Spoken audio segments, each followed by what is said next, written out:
नमस्कार, DD news पर आपका स्वागत है। मैं हूं रेशमा आपके साथ। आइए नजर डालते हैं इस वक्त की हेडलाइंस पर। भारत और जमैका के बीच 4 क्षेत्रों पर हुए समझौते। यूनाइटेड नेशन सिक्योरिटी काउंसिल सहित सभी ग्लोबल इंस्टीट्यूशन में सुधार के पक्ष में दोनों देश।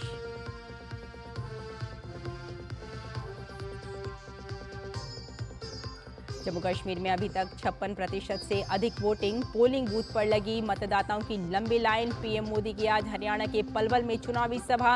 राहुल गांधी ने सोनीपत में किए लुभावने वादे।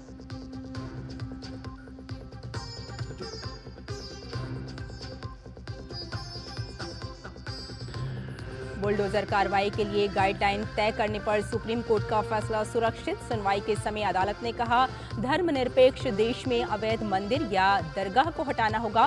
लोगों की सुरक्षा से बड़ा कुछ नहीं।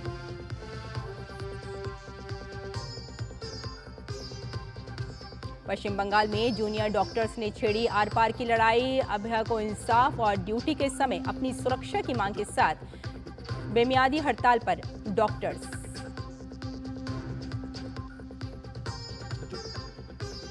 भारत का बांग्लादेश के खिलाफ टेस्ट सीरीज पर 2-0 से कब्जा। कानपुर टेस्ट में 7 विकेट से दी मात।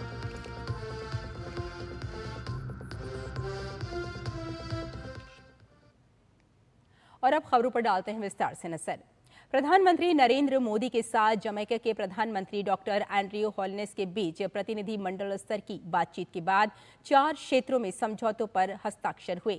इसमें प्रमुख रूप से डिजिटल, पब्लिक इंफ्रास्ट्रक्चर, सांस्कृतिक आदान प्रदान और खेल के क्षेत्र में सहयोग शामिल है। संयुक्त प्रेस वार्ता में प्रधानमंत्री नरेंद्र मोदी ने कहा कि भारत और जमैका के संबंध दोनों देशों के साझा इतिहास, साझा लोकतांत्रिक मूल्यों और लोगों के बीच मजबूत संबंधों पर आधारित हैं। उन्होंने 4C को दोनों देशों के बीच संबंधों का आधार बताया। 4 C's हमारे संबंधों को अंकित करते हैं। कल्चर, क्रिकेट, कॉमनवेल्थ और कैरिकॉम। आज की बैठक में हमने सभी क्षेत्रों में अपना सहयोग सुदृढ़ करने पर विचार किया और कई नए इनिशिएटिव्स की पहचान की। भारत और जमैका के बीच व्यापार और निवेश में वृद्धि हो रही है। जमैका की विकास यात्रा में भारत सदैव एक विश्वसनीय और प्रतिबद्ध डेवलपमेंट पार्टनर रहा है। इस दिशा में हमारे सभी प्रयास जमैका के लोगों की आवश्यकताओं पर आधारित रहे हैं। आईटेक तथा आईसीसीआर स्कॉलरशिप के माध्यम से हमने जमैका के लोगों के स्किल डेवलपमेंट और कैपेसिटी बिल्डिंग में योगदान दिया है। वहीं जमैका के प्रधानमंत्री डॉक्टर एंड्रयू होल्नेस ने अंतर्राष्ट्रीय संस्थाओं में सुधार की वकालत की। उन्होंने संयुक्त राष्ट्र सुरक्षा परिषद में 2028-29 के दौरान भारत की उम्मीदवारी का समर्थन किए जाने का ऐलान किया। We share views on the reform of the United Nations, in particular the Security Council, to ensure that its composition is reflective of the current balance of power and the emergence of new leaders like India. India's belief in multilateralism that works for all countries was reaffirmed in its Voice of the Global South series of summits during India's presidency of the G20. The mantra, one earth, one family, one future, and the inclusive language of the Global South continues to resonate widely. We're confident that India will continue to be a voice of reason as it seeks to fulfill its mission of a more equitable, prosperous, and peaceful world. It is within this context that I am pleased to confirm that Jamaica will support India's candidature for the UN Security Council for the period 2028 to 2029. रक्षा मंत्री राजनाथ सिंह ने कहा कि रक्षा क्षेत्र में भारत आत्मनिर्भरता की ओर कदम बढ़ा रहा है। आज नई दिल्ली में रक्षा लेखा विभाग के स्थापना दिवस पर आयोजित कार्यक्रम को संबोधित करते हुए उन्होंने कहा कि रक्षा अधिग्रहण में एक समय भारत को आयातक के तौर पर जाना जाता था, लेकिन आज देश की गिनती रक्षा निर्यातक के तौर पर होती है। राजनाथ सिंह ने रक्षा क्षेत्र के आधुनिकीकरण की दिशा में रक्षा लेखा विभाग के योगदान की सराहना की। उन्होंने इस दौरान सेवा में उत्कृष्टता के लिए विभाग के कर्मचारियों को रक्षा मंत्री अवार्ड से भी सम्मानित किया। एक समय था जब हमारे डिफेंस एक्विजिशन मुख्य रूप से इंपोर्ट्स पर डिपेंडेंट थे। हम डिफेंस सेक्टर में एक इंपोर्टर के रूप में देखे जाते थे, हमारा पैसा बाहर जा रहा था। ऐसे में डिफेंस एक्सपेंडिचर का हमारी इकोनॉमी पर पॉजिटिव इंपैक्ट बहुत ही लिमिटेड था, लेकिन अभी स्थिति वैसी नहीं है। अब भारत रक्षा क्षेत्र में आत्मनिर्भरता की ओर तेजी से कदम आगे बढ़ा रहा है। अब हमारी गिनती डिफेंस एक्सपोर्टर्स में होती है। और केंद्रीय वित्त और कॉरपोरेट मामलों की मंत्री निर्मला सीतारमण ने राजभवन ईटानगर में अरुणाचल प्रदेश के राज्यपाल लेफ्टिनेंट जनरल केटी पटनायक से मुलाकात की। वित्त मंत्री ने राज्य को लेकर दी जाने वाली वित्तीय सहायता पर चर्चा की। इस दौरान राज्यपाल ने अपने जिला और दूरदराज के प्रशासनिक हलकों के दौरे के दौरान अनुभवों की टिप्पणी को साझा करते हुए केंद्रीय मंत्री से 1960 और 1970 के दशक के दौरान निर्मित लगभग 5,500 जीर्ण शीर्ष प्रशासनिक भवनों के प्रतिस्थापन के लिए विशेष एकमुश्त वित्तीय सहायता का अनुरोध किया। उन्होंने राज्य की वित्तीय चुनौतियों को भी साझा किया और पर्यावरण, जल विद्युत और सीमा क्षेत्र विकास परियोजनाओं के लिए विशेष सहायता के तहत धन का अनुरोध किया। केंद्रीय वित्त ने राज्यपाल को अरुणाचल प्रदेश को आवश्यक वित्तीय सहायता प्रदान करने का आश्वासन दिया। वित्त मंत्री ने अरुणाचल प्रदेश के राज्यपाल से मुलाकात की। अरुणाचल को वित्तीय सहायता देने पर भी चर्चा हुई। आगे बढ़ते हैं। देश भर में बुलडोजर से जुड़ी कार्रवाई पर आज सुप्रीम कोर्ट में सुनवाई हुई। केंद्र सरकार की ओर से दलीलें सुनने के बाद अदालत ने इस अहम विषय पर फैसला सुरक्षित रख लिया है। सुप्रीम कोर्ट ने साफ किया है कि तब तक 17 जुलाई को दिया उसका अंतरिम आदेश लागू रहेगा। दरअसल पिछली सुनवाई में कोर्ट ने बिना उसकी अनुमति के बुलडोजर कार्रवाई पर रोक लगा दी थी। ये भी कहा था कि वे ऐसे मामलों के लिए देशव्यापी गाइडलाइन बनाएगा। सुनवाई के दौरान जस्टिस गवई ने कहा कि अवैध निर्माण पर कानूनी कार्रवाई नहीं रुकेगी। हम एक धर्मनिरपेक्ष देश हैं। अवैध तरीके से बना मंदिर हो या दरगाह, उसे हटाना होगा। ये भी कहा कि लोगों की सुरक्षा से बड़ा कुछ नहीं है। सॉलिसिटर जनरल तुषार मेहता ने आज सुप्रीम कोर्ट में चिंता जताई थी कि सुप्रीम कोर्ट की गाइडलाइंस बनाते समय इस बात का ध्यान रखा जाए कि इसका फायदा इलीगल निर्माण करने वाले बिल्डर और दूसरे लोग न उठाने पाएं।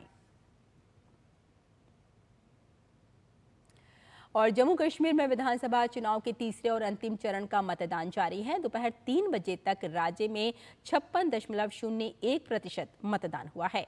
बांदीपुरा में मतदान 53.09% रहा। बारामूला में मत प्रतिशत 46.09 रहा। जम्मू में 56.74% और कठुआ में 62.43%। कुपवाड़ा में मत प्रतिशत 52.98%। सांबा में 63.24% और सबसे ज्यादा उधमपुर में 64.43% मतदान रहा।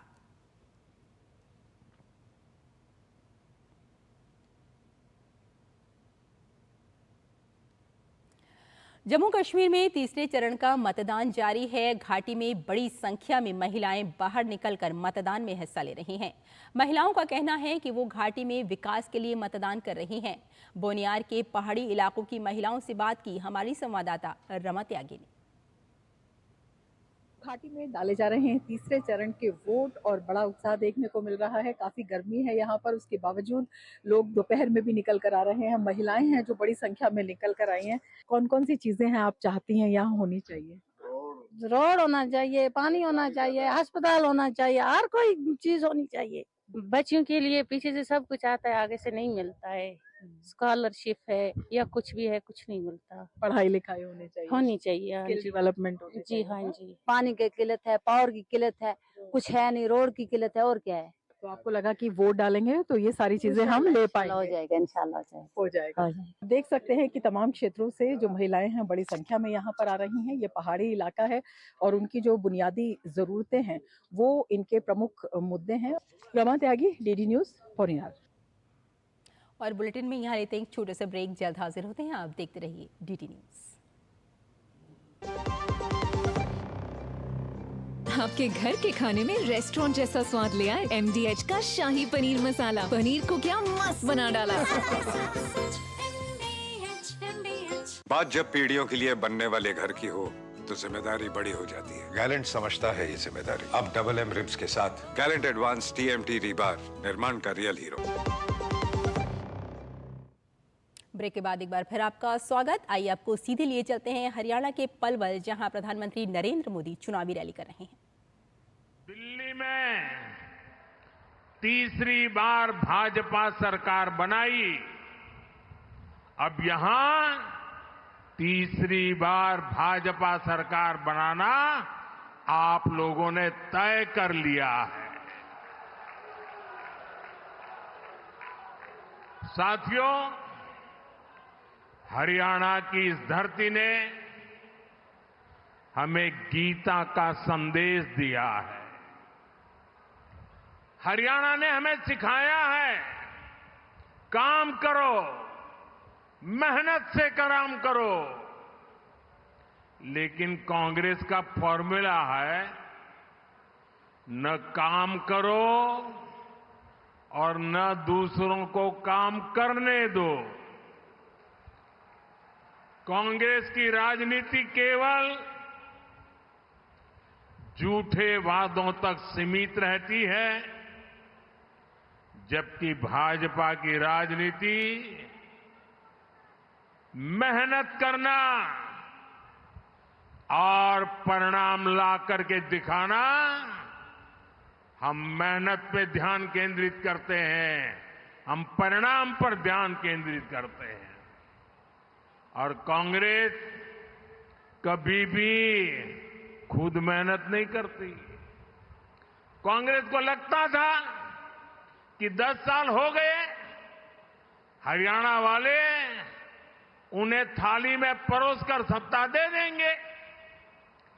यही गलतफहमी कांग्रेस को मध्य प्रदेश में भी थी। वहां भी कांग्रेस के लोग पहले ही जीत का जश्न मनाने लग गए थे। लेकिन वोटिंग के दिन मध्य प्रदेश की जनता ने कांग्रेस को दिन में तारे दिखा दिए, आईना दिखा दिया।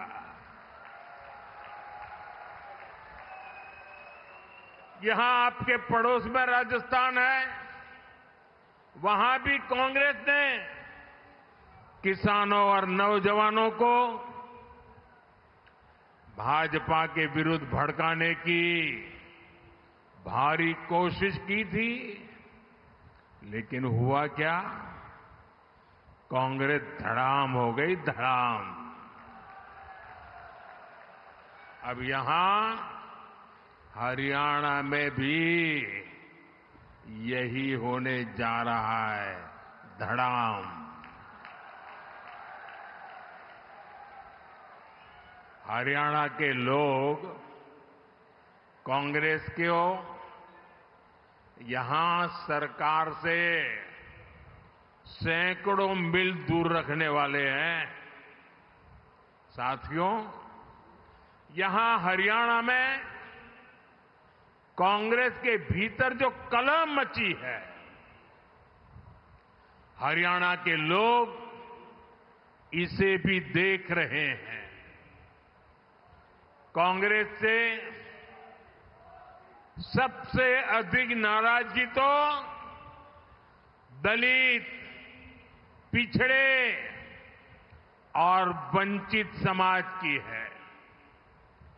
दलित समाज ने भी ठान लिया है, बापू बेटे की राजनीति को चमकाने का अब दलित मोहरा नहीं बनेंगे।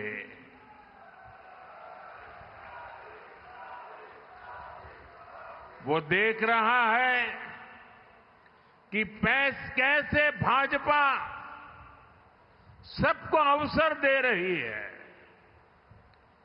हमारे मुख्यमंत्री सैनी जी बड़ी विनम्रता के साथ सबको साथ लेकर चल रहे हैं। साथियों, कांग्रेस ने 60 साल 70 साल तक देश पर राज किया। इतना मौका मिलने पर भी कांग्रेस ने देश के लोगों को तरसा कर रखा। सड़क, बिजली, पानी, शौचालय, पक्के घर, एक बहुत बड़ी आबादी मूल सुविधाओं से वंचित थी। कांग्रेस के भ्रष्टाचार का हाल ये था कि 1 रुपया अगर दिल्ली से निकलता था तो गरीब के घर तक जाते जाते 15 पैसा हो जाता था। देश पूछ रहा है, ये वो कौन सा पंजा था जो 1 रुपये को घिस घिस करके 15 पैसा बना देता था। गरीबों के हक को लूटने वाले गरीबी हटाने का नारा देते थे। कांग्रेस ने देश के लिए जरूरी हर विषय को उलझाए रखा। वो उलझाने में एक्सपर्ट रहे हैं। कांग्रेस ने अयोध्या में राम मंदिर नहीं बनने दिया।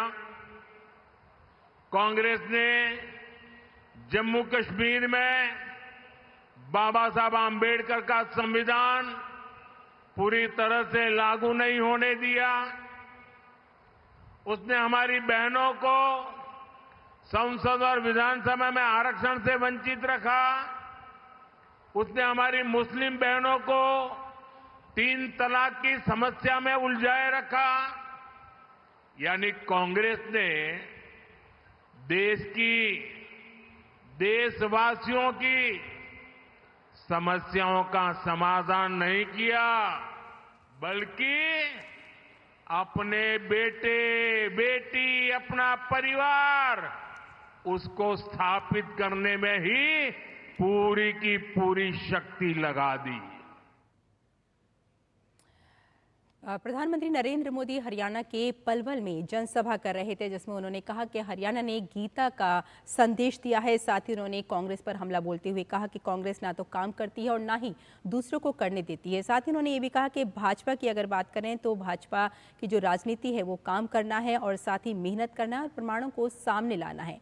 और हरियाणा के लोगों से उन्होंने कहा कि हरियाणा के लोगों ने कहीं ना कहीं ये तय कर लिया है कि इस बार भाजपा सरकार ही बनानी है, तीसरी बार भी। और साथ ही दलित मोहरा नहीं बनेंगे और भाजपा सबको साथ लेकर हमेशा से चलती आई है। चलिए आगे बढ़ते हैं और कुछ और खबरों पर नजर डाल लेते हैं। हरियाणा विधानसभा चुनाव को लेकर सभी पार्टियां अपने स्तर से तैयारी में जुटी हैं। पार्टी की मजबूती के लिए कांग्रेस नेता राहुल गांधी ने आज बहादुरगढ़ से सोनीपत के बीच एक रोड शो में हिस्सा लिया और सोनीपत में जनसभा की। राहुल गांधी ने कहा कि इस दौरान कई लुभावने उन्होंने वादे भी किए। हमारी सरकार आएगी, लिख के ले लो, 1200 रुपए वाला सिलेंडर 500 रुपए का आपको मिलेगा। 2000 रुपए हर महीना, पहली तारीख को हर महीना हरियाणा के महिलाओं के बैंक अकाउंट में मिलेगा। तो महिलाओं के लिए वही 2700 रुपए हमने हर महीना महिला के लिए वही बचा दिए।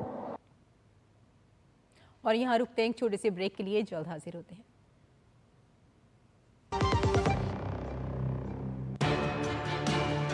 On the turbulent waters of the ocean, I stand firm in my country's defense. In the ocean's deepest depths, I roam unfettered.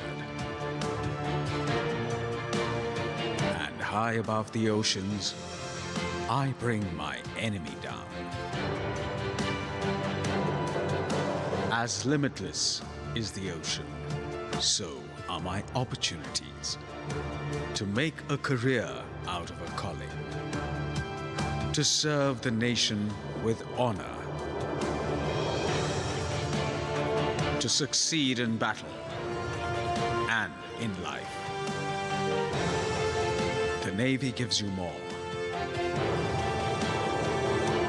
Indian Navy, an ocean of opportunities. दादी के हाथों का जादू और खुशबू से महकता घर। MDH गरम मसाला, असली मसालों से भरा हूँ मैं, क्योंकि हर रिश्ता है स्वाद से जुड़ा। बेटियां घर की रौनक हैं। बेटियां घर संवारती हैं। बेटियां पीढ़ियां सजाती हैं। बेटियां घर की बुनियाद कहलाती हैं। बेटियों को सलाम करता है मोंगिया स्टील, स्टील का बादशाह। ब्रेक के बाद एक बार फिर आपका स्वागत है। आइए आगे बढ़ते हैं। केरल के एर्नाकुलम जिले के तटीय गांव मुनम्पम के 600 से अधिक परिवार अनुसूचित वक्फ नियमों का खमियाजा भुगत रहे हैं, जिसके चलते 100 वर्षों से अधिक समय से वहां रह रहे कई परिवार कानूनी रूप से स्वामित्व वाली भूमि को बेचने या गिरवी रखने में असमर्थ हैं। एक बार जब वक्फ बोर्ड ने एक तरफा तौर पर गांव के एक बड़े हिस्से पर अपना दावा ठोका तो इस गांव के प्रत्येक निवासी का जीवन संकटपूर्ण हो गया। 600 परिवारों में से अधिकांश ईसाई हैं। यहाँ तक कि पैरिश चर्च, एक कॉन्वेंट और ईसाई समुदाय का एक शिक्षा संस्थान भी इस स्थिति का शिकार है। पूरा तटीय क्षेत्र 1902 में कोचिन शाही परिवार द्वारा अब्दुल सत्तार मूसा हाजी सेठ नामक एक मुस्लिम उद्यमी को पट्टे पर दिया गया था, जो कोचिन से केरल आए थे। बाद में 1940 के दशक में उनके उत्तराधिकारी ने ये जमीन कोझिकोड के एक मुस्लिम शैक्षणिक संस्थान फारूक कॉलेज को उपहार में दे दी। इस दौरान इस जगह पर सैकड़ों किराएदार थे। अदालत के फैसले के बाद भूमि का स्वामित्व फारूक कॉलेज को तय करते हुए इस क्षेत्र के निवासियों ने 1989 में कॉलेज से भूमि के कागजात खरीदे और 2022 तक पूर्ण अधिकारों को तब झटका लगा जब वक्फ बोर्ड ने अचानक अपना दावा ठोक दिया। हालांकि राज्य के राजस्व अधिकारियों ने उनके भूमि पर दावों को स्वीकार कर लिया, लेकिन वक्फ संरक्षण समिति द्वारा दायर एक अदालती मामले के बाद रोक लागू हो गई।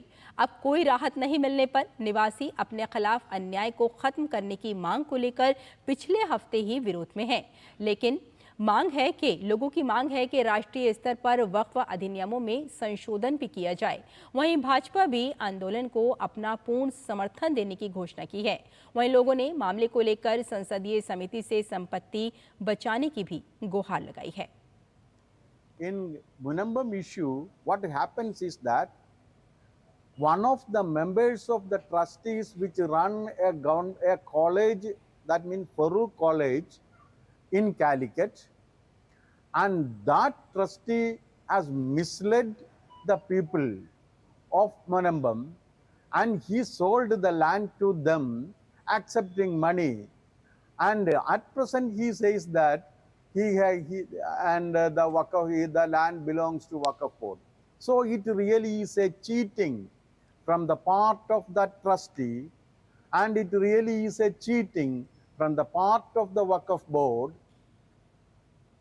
तो इस बुलेटिन में फिलहाल इतना ही, लेकिन डीडी न्यूज पर खबरों का सिलसिला जारी रहेगा। अनुमति दी, नमस्कार।